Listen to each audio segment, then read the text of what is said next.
जो मैंने भजन करुँच जो मैंने जप करुँच जपर डेभलप कहीं होनी भक्ति डेभलप कहीं होनी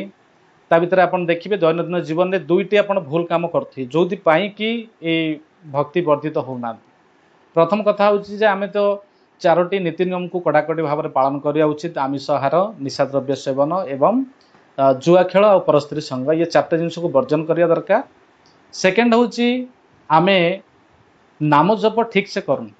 भगवान का नाम जप ठीक से करूँ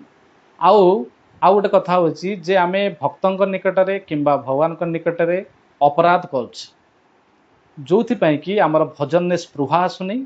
इंटरेस्ट होनी इच्छा प्रकाश करना आम जे भजन करने मन भांगी जाऊँगी तार कारण हूँ या जे आम अपराध करुचे भक्तों निकट में हो बा भगवान निकट से सतर्क रे जमी अपराध न हो आउ ये चारोटी जो नियम रही व्यभिचार ताठू दूरे रहा आ भगवान निष्ठापूर्वक नाम जप करवा ये दुईटी तीनोटी कार्य आपण भक्ति को वर्धित कर पूर्ण रूप से साहाय्य करे। हरे कृष्ण।